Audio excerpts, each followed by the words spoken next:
welcome to Wildcat Week. I'm your host, Kyle Johnson. The men's basketball team continues their impressive year as the #1 team in the country. Tuesday night, the men's team traveled across town to Upland to take on rival Taylor. The Trojans were looking for the upset bid in front of the home crowd. The Wildcats started hot, though, as Zach Vandewater opens this game up with a three-pointer from deep. Lane Mahurin had a pretty good game. He goes inside with his left hand there and gets the layup off the glass to go. Vandewater then pulls up for another jumper here, and he gets the long two to go. DJ Bettinger had a great night, 14 points from behind the arc. He gets his first three to go there, and Lane Mahurin continued to dominate inside. He gets back-to-back buckets in the paint, and very physical. Nice fake there for the bucket there. Bettinger again for three, and the Wildcats would take a 7-point lead heading into the half. Jacob Johnson, he had a decent night as well. He started the second half off with this nice tip drill, and he gets the two inside the paint. Bettinger continued to light it up from outside. Another three, draining that one, and he had a great night. Josh Mayor gets inside with a pull-up jumper, and a nice touch there. Taylor, though, hanging around. This three cut up to three with just over a minute to play. They were hanging around. Lane Mahurin inside, doesn't give up. First attempt no good, but second attempt is with the left hand. Tough basket inside and extends the lead. Johnny Marlin hit a couple free throws at the end to ice it. The Wildcats squeaked out the win against a good Trojan defense. 66-59 the final in this one. Three Wildcats in double figures. DJ Bettinger and Lane Mahurin each with 14 points. Johnny Marlin contributed 13 points and 5 assists. The men now sit at 18-1 on the year and 6-1 in league play. The Wildcats next travel to Spring Arbor to take on the Cougars January 17th. And now we welcome in head coach Greg Tonigal for the men. Coach T, thanks for joining us. We appreciate you coming in. And the Taylor game, admittedly, not the best victory of your career, but what were the keys that carried you through to that victory? Well, it was a hard-fought victory, and you got to give Taylor credit first and foremost for, I thought, how hard they played. They made things difficult. We didn't play our best, but it wasn't because we weren't trying, and didn't shoot the ball well, but we came up with enough stops down the stretch and enough big plays in key moments. I mean, DJ Bettinger sure came through, 4 for 7 from three. I thought that was huge for us. And then Lane, as you saw, made 2 big plays down the stretch, and both came off of what I would call adversity. Got blocked, went up again. Missed 2 free throws, got his own rebound. So you talk about not letting one play affect the next. I thought Lane made those huge plays. Taylor had a pretty good defensive performance. What made them so tough against you guys' schemes? Well, I think they just played hard, and they were physical. And when your shots aren't falling, you got to find other ways to impact the game. And I thought our guys continued to do that because we obviously didn't shoot it well. But like I said, we made enough defensive plays down the stretch, and some of that defense led to offense. So we did get a little offense off our defense. Talk a little bit more about DJ, and you guys didn't shoot well as a team, but he had a pretty good night. What's it like not knowing who's going to step up and take big shots? Well, I think the versatility of this team is great. I mean, we've got a lot of shooters. So if you're in the dog days of January and February and somebody's not on, I feel like we've got enough to where somebody is going to be on. So Zach wasn't having his best shooting day, either was Bob, but DJ was. It's going to be somebody else's turn next time. And so I think when you have that mentality of we're going to do this together, we've got a lot of weapons, just be ready, you can weather storms like that. And DJ was huge the other night. You talk about getting into the meat of the conference schedule. You guys are in first place still, but what's it like going in every game now with a target on your back and knowing everybody's going to bring their A game? Yeah, it's something we're learning. I mean, and our guys are learning. And it's amazing, I think, to just see the level of our opponents rise to play us. And you can look at it 2 ways. One is, it's kind of negative that it's unfair that everybody plays their best game against us. Or you can look at it as that's going to make us get better. If we come into practice realizing we're going to play the 9th or 10th place team, and they're going to play their best, we're still getting better that week rather than looking ahead to the next week. And so I feel like we've been rising to the challenge in practice, and I think over the long run, by the end of February, we'll be playing our best basketball because of it. We're going to go back to Mount Vernon and take some highlights of Lane here. From that game, had a career-high 24 points. He's just having a great year as a sophomore, a little bit more experience than last year. Yeah, he really is. I've been calling Lane a beast, and that's what he's been doing lately. He's been contributing on both ends of the floor. He's really stepped up his game, and I think what he's starting to see himself is one of our main scorers now. I used to have to ask him to score a little bit. Now he's starting to demand the ball and ask guys to get him in position to score. What makes him so tough inside? He's versatile. He can go inside and out. He's got great length, athleticism. And when he's decisive, he's almost unguardable because that quick burst of explosiveness and his length combined allow him to just put the ball in the hole. What has just another year of experience, do you think, done for him? Yeah, I mean, the maturation of freshman to sophomore for everybody is a giant step forward, and Lane's even taken that further. I think your freshman year, you're unscouted. People don't know how to guard you. If you play hard and work hard over the summer, you can add some things to your game, and I think Lane's done that. Last year, people kind of backed up off him. Well, if you do that this year, he's going to knock down jumpers on you. So he's added another element to his game. We'll take a look at some of the highlights from that Mount Vernon game. Career high, 24 points for Lane in that one. And now we welcome Lane to the set. Lane, good to see you, man. Thanks for joining us. And I know that you're a little bit, you like the lighter side of things off the court, but what kind of gets you into that zone when you go on the court? Really, to me, it's all about the guys. It's a family out there, and I know that everyone's going to work their hardest for me, so I just want to give it back to them. What makes you so physically tough inside? Because time and time again, we just see you just back down guys and just go up to the hoop with an aggressiveness, and you often get the shot to go in a free throw. Just what makes you so tough? Well, when you grow up with an older brother, 4 years older, who was a big player, and then a father who was even bigger, you kind of had to play through a little bumping down low. What's it like playing without RJ this year as opposed to last year? It's odd, but I only got to play with him for 1 year my entire basketball career. So it's not much different, but it is funny when we watch clips from last year, when we scout, we'll watch the old film, and just remembering how he looked playing on the floor is a good time for me. Let's talk about Spring Arbor, Coach, and past 3 years on the road, 1 and 2 against the Cougars. What's going to be different for you guys this year?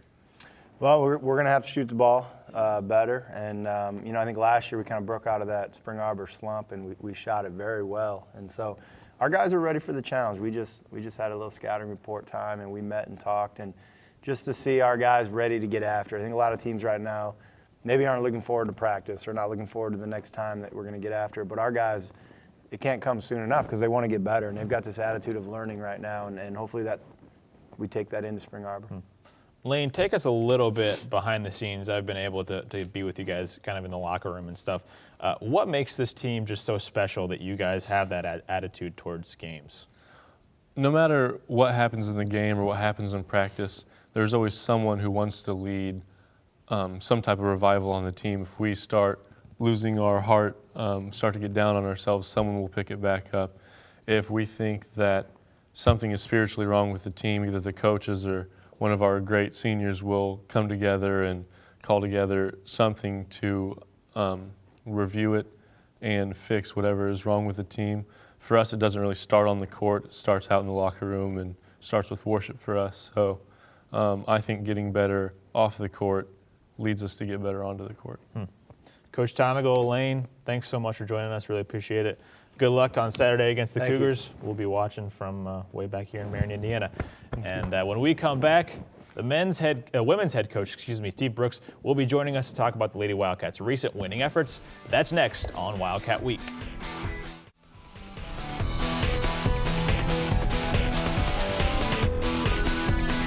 Welcome back to Wildcat Week. The women's basketball team is still undefeated in conference this season and are ranked 6th in the national polls. Wednesday night, the Lady Wildcats faced off against the Taylor Trojans in Lucky Arena. First half action, Carly Cottrell strikes first as she goes inside for the first points of the game. Emma Stahl then goes to the left hand. She lays that one off the glass and in. Chelsea Winner, she posted up here and had a nice basket inside. Lady Wildcats extending the lead early on. Katrina Blackman finds the lane with a nice drive in the right hand off the glass for 2. They dominated inside. Erica Isham in the paint here with the basket for 2. Kelsey Key played a big role off the bench as she goes inside and draws the foul. Second half now, Tennille Krebs drives to the right and easily lays it in. Katrina Blackman shows her range with a nice jumper there. She sinks that one. Key continued her hot play with back-to-back jumpers here. She had 13 points on the night. And then a little while later, Key taking it down the floor. She takes it the length and gets the layup at the other end to go. And Anna Imhoff finishes the Trojans off with this three-pointer. The women defeat Taylor in this one 70-57, and they dominated the majority of that game. Katrina Blackman had an outstanding game, finishing with 16 points and 11 rebounds on top of that. Kelsey Key added 13 points, and Carly Cottrell finished with 7 points on the night. Lady Wildcats improved to 16-3 on the season and remain undefeated in the Crossroads League, sitting at 7 wins and 0 losses. The women will face the Cougars of Spring Arbor in Lucky Arena on January 17th. That game against Taylor had another great performance from Katrina Blackman, but it's the bench that has been getting some good experience lately. As you just saw, the next 2 leading scorers both came off the bench in that game. We will be talking to one of them in just a bit. But first, we want to take a step back and talk about the previous game against Mount Vernon Nazarene, where the Wildcats won by a 55-point margin and the bench got a lot of playing time. And joining me now is women's basketball head coach Steve Brooks. Coach, everybody got on the floor in that game. What's that like as a coach to be able to get everybody extended minutes? I like it. I like it a lot because I know our kids work extremely hard, and everyone deserves an opportunity to play, and I really like it when we have the opportunity to get everybody significant minutes. What's been the key to your depth and just the performance that you've been able to just have people come off the bench and contribute right away? I think early on, in a lot of ways you would say, oh, you got 5 starters. I don't think we have 5 starters. We may have 10 starters. And kids have accepted their role. And they're doing it for the betterment of the team. And when you can say to this group, you're going in there, you're going to play 7 minutes, and you're going to play as hard as you possibly can in those 7 minutes, and we've got 5 more coming in behind you that, typically elevate the intensity level, then it really wears on the opponent. And, it's been a good thing for us this year. And I think the biggest piece to the success has been that our kids have accepted that role. They're not worried about starting. They're worried about helping the team be the best it can be. Well, we're going to take a look at some highlights from Kelsey last night against Taylor and talk about her performance as she came off the bench. She's one of the most explosive players that we've got offensively. She's incredibly skilled. She's a Division I transfer. She's incredibly athletic, and she can do these kinds of things right there. Her pull-up jump shot may be as good as any pull-up jump shot in our conference right now. And, she's a kid that offensively has a lot of tools, and it's really good for us. The last 2 games, she scored in double figures for us, and that's big because she's starting to get acclimated to our style of play, which is a little different maybe than what she experienced in high school and then at Northern Kentucky. What's been the key for her to come off the bench and do so well? Well, I think you can ask her, but I think a big part of it is accepting this. When you're a Division I transfer, I think you probably come into a place like Indiana Wesleyan, you're going, I'm going to come in and start.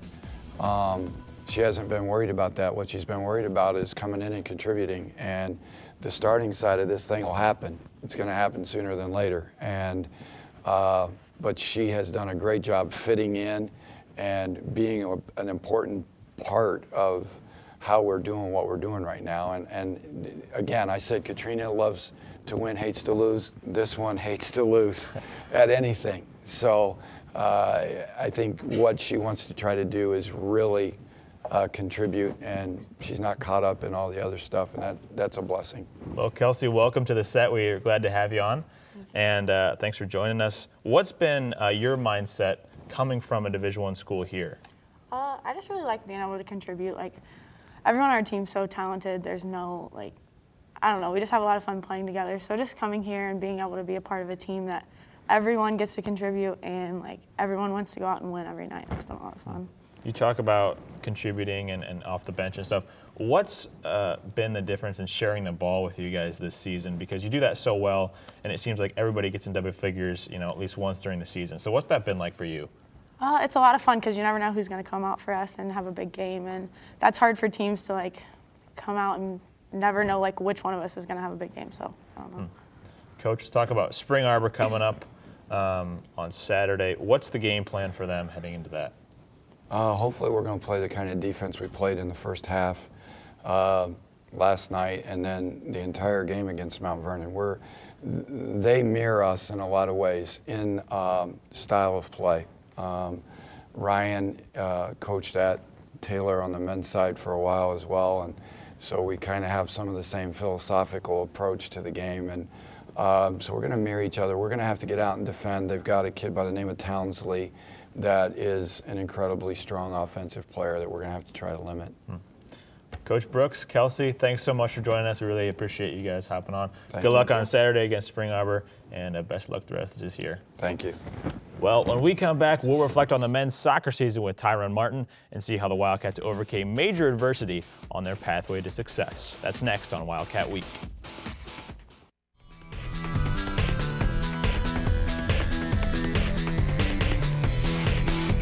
Welcome back to Wildcat Week. The 2014 fall season for men's soccer may be viewed with disappointment. The men fell short of the second round of the NAIA National Tournament by one penalty kick. But the players on the men's team, led by Tyrone Martin, won't remember it for that. Instead, they'll see more success than ever before.